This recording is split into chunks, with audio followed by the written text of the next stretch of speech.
Greetings in the name of our Lord Jesus Christ.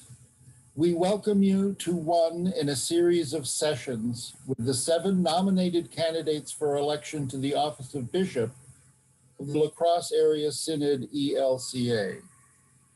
I'm Steve McDougall, Synod Vice President and Chair of the Committee for the Bishop election.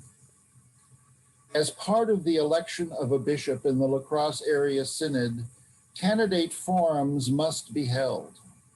Since it is still against medical advice for us to gather in person for such forums, the Synod Council authorized the committee to develop a substitute.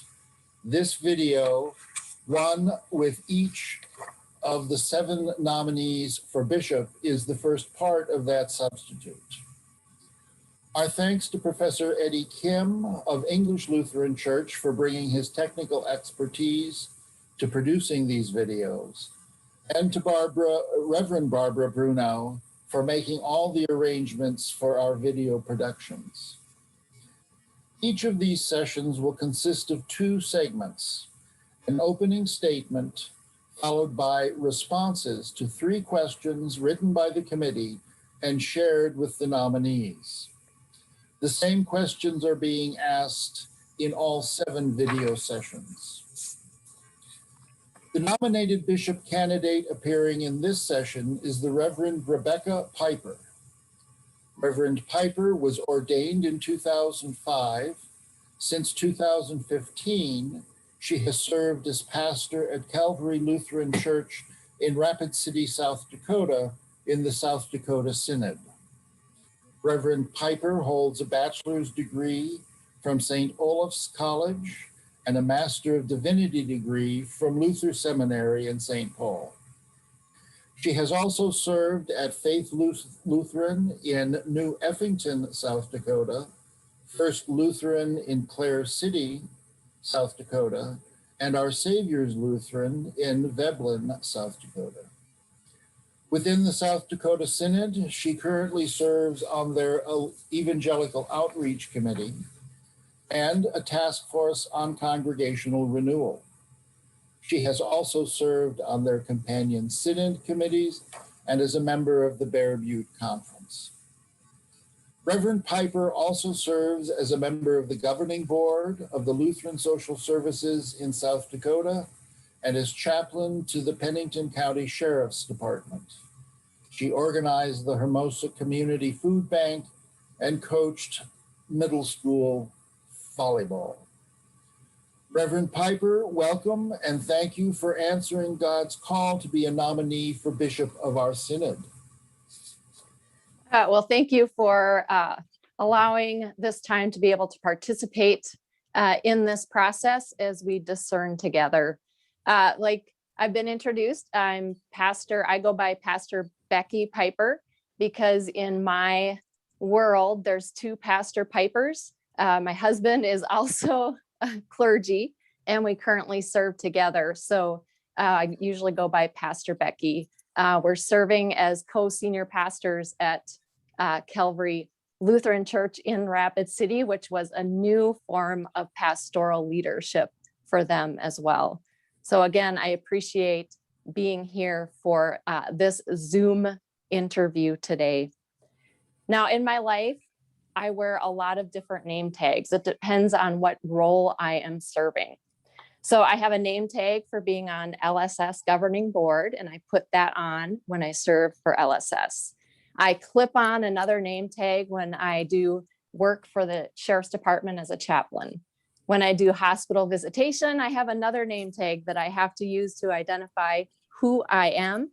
And then as a pastor, I, of course, have a name tag that identifies me as Pastor Becky. But there's 2 roles in my life that I find the most important, and I don't have a name tag for them. And those are my role, my family role as a mother and as a wife. I'm a mother of 2 children who happen to be a freshman in high school and a 7th grader, and also a wife to David, who is also a pastor. And I don't have a name tag for that, but no matter what my call is, that is one of the most important roles that I have. The other that I don't have a name tag for is that I'm a beloved child of God. And I don't wear a name tag, but I know I wear the cross upon my forehead. It's just not always visible for other people to see. And so those two roles are things that I carry with them in my identity. Now, I think the church has an identity as well. And we're in a time when our roles might be changing. We might be wearing different name tags as to what our role will be as the church in this world, but we will still have our identity as the church doing God's work in the world today. I have a colleague who used to serve in the La Crosse Area Synod. And so when this opportunity came to be and I was discerning and I talked to him about the La Crosse Area Synod, and he described it as progressively faithful. And I really thought that that was a wonderful place to be as we look at the changing roles of the church today, to be progressively faithful and moving forward into what is being asked of the churches, of the synod, of churchwide as well, to be progressively faithful when you move forward, to be a welcoming church to all people. Now, my youngest son, who's a 7th grader, is a very kind-hearted child. And I often talk to him about how it's not easy when you have when you're so kind-hearted. And so we're trying to work with him to create some strength so he can be who he is in the world. And I often say that the world might not be easy for him sometimes because he's kind-hearted, but the world needs who he is in this place. And I think the same for the church as well. I think that sometimes it'll be difficult to be the church in the world, but what the church has, the world needs. So I am very excited to discern with the La Crosse Area Synod, with the other candidates, with you as well, as we lift up in prayer this time and this process. Thank you, Pastor. We now move on to Pastor Piper's responses to 3 questions of general interest. These questions were shared with Pastor Piper beforehand. These same questions are being asked all the nominated candidates. We've set a 20-minute time limit on this segment. Pastor, what are your gifts and strengths as a religious leader, and how do they apply to the demands of being our bishop? So one of the gifts and strengths that I have is adaptability. It's shown up over the time that I've been a pastor, from different things like having to adapt in preaching situations, having to adapt when things come up for funerals and weddings and all those things that are part of a pastor's life. Adaptability has especially been a good strength to have during the time of COVID, where the way that we've done things has just been fruit basket upset, and we've had to try new things in a very quick amount of time. And our church leadership, working with them, it's been very noticeable how important it's been to be adaptable, because we still want to be the church. So adaptability has helped create ways in which to continue to worship together, to continue to communicate with one another, find ways to connect with folks when physically you can't be there for them in the way that you normally have been, and also opportunities for serving in different ways. And from the outside looking into the role of bishop, my assumption is that adaptability has to be a part of that as you work with different congregations that may be in the same synod, but each congregation has a different culture or identity within it. And the adaptability of working with them as individual congregations, as well as finding ways to adapt to be together as a whole. Another gift and strength that I have that I think would be helpful when again, looking from the outside, looking in for the role of bishop, is creative visioning. I really enjoy visioning, looking at the history of where we've been, looking at what we do today, and then thinking about how we can be the church in the future.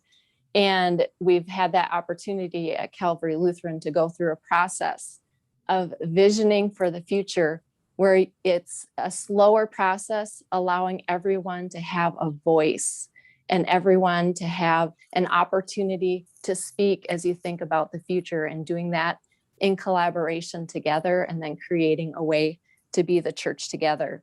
And that's that same place that we are, I think, for the larger church, and the expression of the church is, again, looking at the future of what we could be, because there's a lot of change that's happening. And I've also been described as somebody who has quiet strength.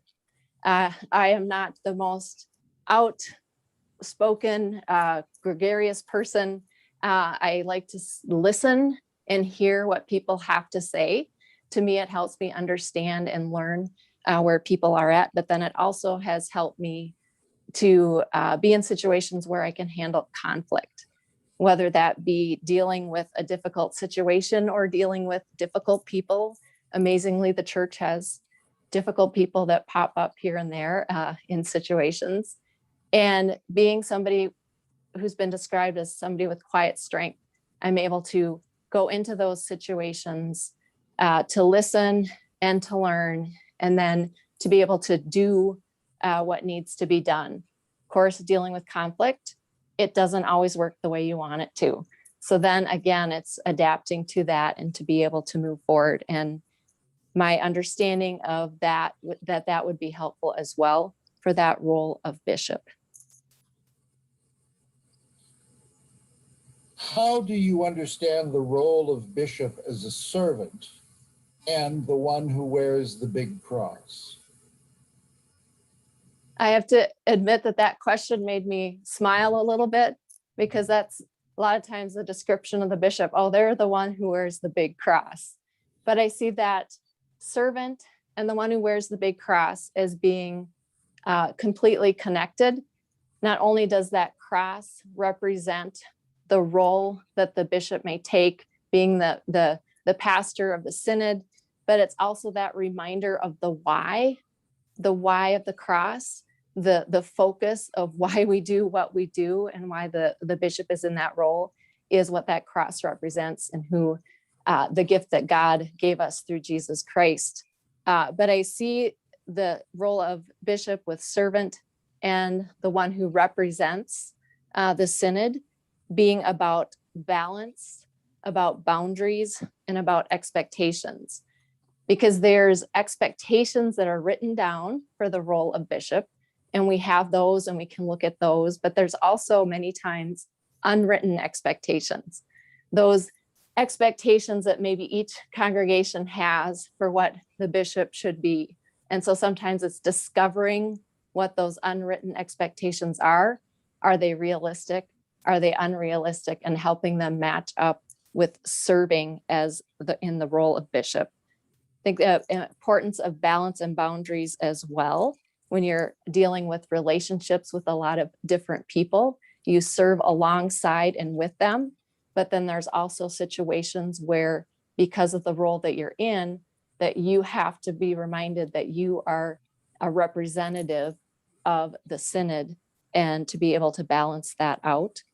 I think as well too that there's humbleness that has to be involved. I see that as a pastor too, the humbleness of who I am, that even when I get up to preach as a pastor, sometimes I'm thinking, oh my goodness, can I do this? Even after 16 years, I say that.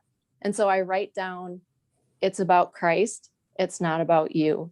And so I see that as a way to balance whether you're pastor or you're pastor in the role of bishop, that ultimately it's keeping that focus, being that servant. It's servant leadership. It's about Christ.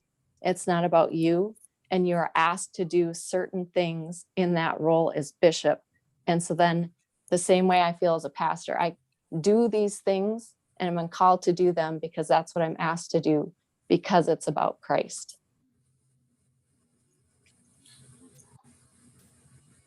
What hill have you defended in your ministry so far, or would you be willing to defend and die on as bishop? That is, what is worth losing your call for? So with over 16 years of being a pastor, this is definitely one that I've had to face a number of times. And each of those situations, it's the hill that what it's been about has been about being a church that welcomes all, says it, and then acts like it as well. So I've been a pastor through the '09 decision that brought turmoil for some places. In the church that I served at the time in Hermosa, I wondered if I was going to be there very long or not, based upon their conversation regarding the '09 decision. So that was one place I knew they wanted to have a conversation to talk about if they were going to be in the ELCA or not. I knew that for them, they were in a different place than I was. And so it was walking them through that conversation so that they would be respectful, that all people could be able to have a chance to talk, and then that we were not going to have a congregational vote. This wasn't going to be a congregational vote where we'd have a division of winners and losers. It kept me up at night, and I wondered how it would go. And the conversation went extremely well. One older person from the congregation finally said, "You know what? I feel like, why am I looking at the speck in my neighbor's eye when I haven't looked at the log in my own eye?" And that congregation kind of looked around at each other and they're like, let's move on. We appreciate all these other things about the ELCA. Why are we thinking that we're going to leave this church, that this greater church that we love? And it was like that sigh of relief as a pastoral leader that we were going to be the church together. That came up again in my current call pretty early on, when my husband and I accepted the call, and then South Dakota legalized same-sex marriage. And we thought, we're going to talk about this. We need to talk about this as the church. We know that we have members that are very excited, and this will affect our congregation and our folks who are looking to be married. And again, we set up that we were going to have these conversations so everybody could participate. We talked with our church leadership that, again, we didn't want a vote. We didn't want to do a division where the congregation would be divided on it, that the church leadership was chosen for a reason. So we'd listen to what everybody had to say. We'd have these conversations, and then church leadership together would make that decision. And it was, those are stressful times when, again, you're thinking, okay, are we going to be here a really short amount of time? Because we're going to create them having to talk about something difficult. Because when we came, they said, we don't talk about those things. We thought, we are going to talk about those things. And the conversations went well. There were, of course, folks that were divided. We didn't have anybody do anything anonymous. So we spent a lot of time walking alongside folks who were maybe confused by why we would want to do this. What was the role of the church? And it came out, again, we did not do a congregational vote. We made the decision that we would be a welcoming congregation and mean it. And there were some quiet celebrations from folks who were like, it's about time that we live into our identity of who we are and who we're called to be. Those conversations helped us as we moved into our visioning time as a church and moved into our creating our guiding statements, because we use the word welcome all. We use that phrase. And our visioning committee, everybody said together, we're not going to use it unless we mean it. And because this is the conversation we had a number of years ago, this is what we want to do as a community of faith. And it's moved into recently that welcoming all during the time of COVID has meant being welcoming for the most vulnerable health-wise. So we live in a state of South Dakota, which I don't know if you know or not. Our governor did not put any regulations in place for COVID, no mask mandates, nothing of that sort during the whole time. So as a church and as a synod, we were at a different place where we wanted to put some safety precautions in place because of the most vulnerable around us, to protect one another and our congregation as well, our church leadership. For us as pastors, my husband and I, our focus was we want to do things for the most vulnerable neighbor that we have. So we stayed online for as long as we could. When we came back to some in person, it's very a hybrid of how we do things, so that people are wearing masks and social distancing. And worship services are a little bit different than they normally are, because we wanted to be welcoming to our most vulnerable. And if they had an opportunity to be there in person, we wanted to do that as well. So that's really been the hill to climb, is around that idea of welcoming all. Thank you. Thank you, Pastor Becky Piper. Your participation in this video will help members of the Synod Assembly in the election to come. Friends, be sure to view all 7 of these videos, now available on the Synod web pages. Also, there will be one more video session involving all 7 nominees, which will be available just before the Synod Assembly. Thank you for watching. May God bless us all.